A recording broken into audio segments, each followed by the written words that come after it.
معظمنا بيحب القرنبيط بس متعودين عليه دايما ان هو يكون مقلي.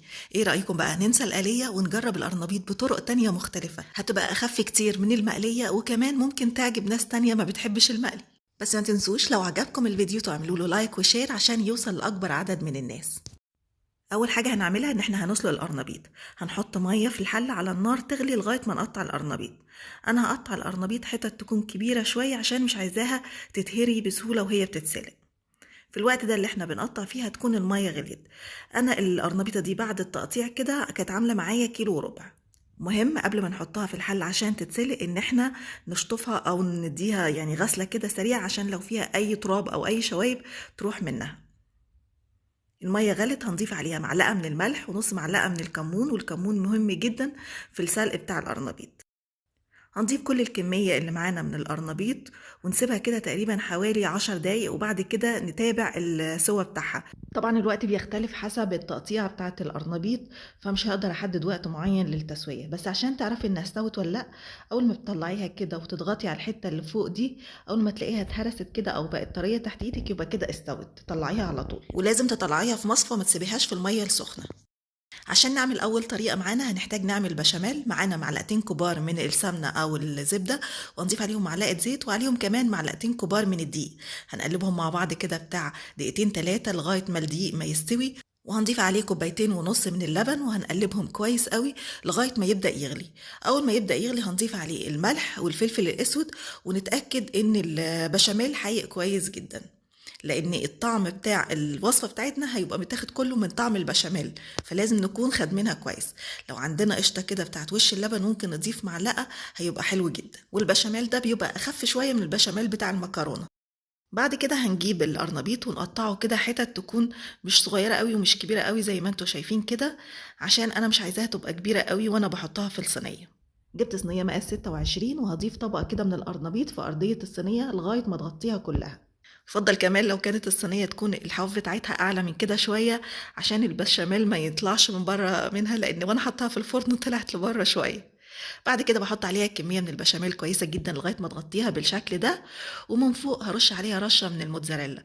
ممكن نضيف كمان معاها جبنة شيدر مع الموتزاريلا، هيبقى حلو قوي. في الوقت ده هنبقى مشغلين الفرن على 200، بندخلها في الرف الوسطاني بتاخد ربع ساعة أو 20 دقيقة بالكتير. ممكن نفتح الشواية في الآخر عشان تاخد لون من فوق بالشكل ده. نسيبها تهدى كده شوية وبعد كده نبدأ ان احنا نقدمها. طبعا انا ما سبتهاش هديت طبعا بغرف منها على طول عشان اوريها لكم. الوصفة دي لذيذة للناس اللي بتحب قوي الحاجات اللي هي بالوايت صوص. عارفين الشوربات اللي بتتعمل بالبروكلي او بالقرنبيط مع الكريمة؟ هي شبهها كده. بجد لازم تجربوها، وكل ما تكونوا خادمين البشاميل اكتر كل ما يبقى طعمها احلى. ممكن تجربوا في مقدار صغير طاجن كده لفرد واحد وانتوا بتعملوا اي وصفة للقرنبيط عشان تشوفوا طعمها عامل ازاي. هتبقى حلوة قوي كمان لو عملتوا جنبها شوية رز، هيبقى طعمها يجنن. الوصفة الأولى ما كانتش من الوصفات الحرشة، لكن لازم نعمل طبعا وصفة حرشة بالقرنبيط. الوصفة التانية بقى احنا هنقطع القرنبيط صغير جدا جدا، يعني على قد ما نقدر كده نقطعه صغير بالطريقة دي. ممكن بالسكينة أو بإيدينا نفككه بالشكل ده. في معلومة مهمة نسيت أقولها في أول الفيديو، إن إحنا لما بنسلق القرنبيط لو حسينا لأي سبب إن هو اتسلق معانا زيادة عن اللزوم، أول ما بنحطه في المصفى نفتح عليه المية الساقعة أو ننزل عليه مية ساقعة عشان نوقف عملية التسوية، عشان ما يتهريش مننا جامد.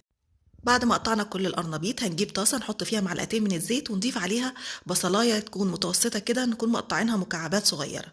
هنقلبها كويس لغاية ما البصلة دي ما تدبل معانا وتبقى مكرملة شوية كده أو واخدة اللون الذهبي بالشكل ده. دلوقتي بقى هننزل عليها بجزراية. الجزرة دي يا إما نكون مقطعينها مكعبات صغيرة جدا زي ما انتوا شايفين أو حتى نبشرها، يعني الاتنين هينفع. هنقلبهم كويس قوي مع بعض 3-4 دقايق لغاية ما الجزر نحس ان هو استوى بالشكل ده. هنسيبها على جنب تبرد. بعد كده في طبق هنجيب كوباية وربع من اللبن، هنضيف عليها بيضتين او ممكن كمان 3 بيضات لو تحبوا. هنقلبهم مع بعض كويس جدا لغاية ما يمتزجوا مع بعض. بعد كده هضيف عليها طماطمايه نكون بشرينها، وممكن كمان يكونوا طماطميتين، يعني نبشر كده 1 أو 2 من الطماطم ونضيفهم على الخليط بتاعنا. بعد ما نقلب المكونات مع بعض هنضيف معلقة صغيرة أو نص معلقة كبيرة كده من الخل، وهنجيب 2 أو 3 من الثوم بالشكل ده يكون متوسطين، وهنضيفهم برضو على الخليط بتاعنا زي ما هما كده.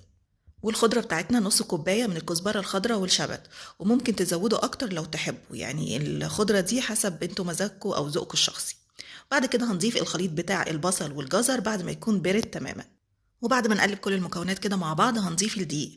احنا معانا كوباية من الدقيق، لكن مش هنضيفها كلها مرة واحدة، هنضيفها بالتدريج لغاية ما نوصل للقوام اللي احنا عايزينه.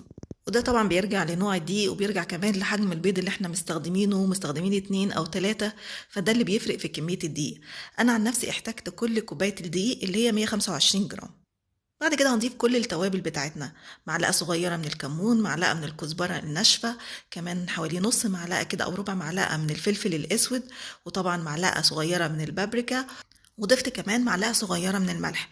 طبعا انتوا حسب الملح بتاعكم، لو عارفين ان هو ما بيحدقش قوي ممكن تزودوا المعلقة وربع.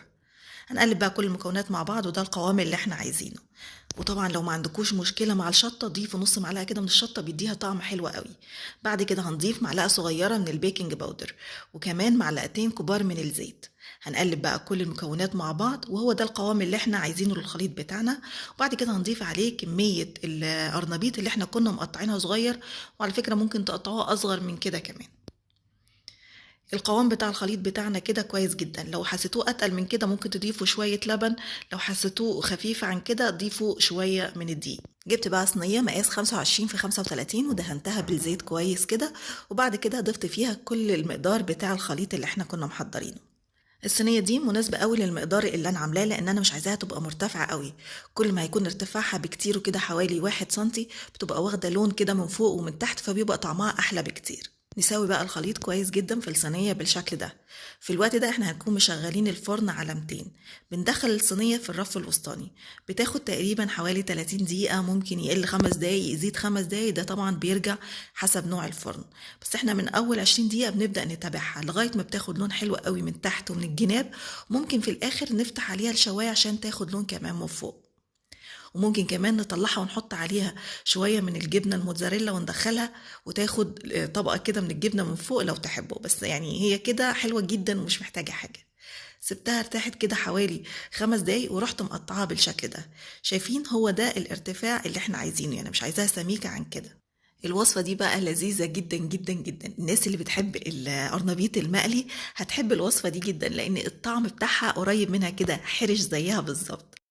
دي طبعا نقدر نقول عليها عجة القرنبيط، حاجة كده آخر عظمة.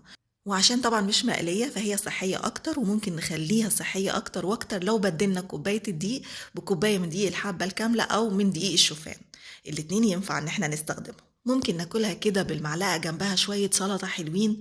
ممكن كمان ناكلها في سندوتشات للي حابب إن هو ياكلها في سندوتشات. اكتبوا لي بقى في التعليقات حبيتوا انهي اكتر، الوصفة الاولى ولا الوصفة التانية.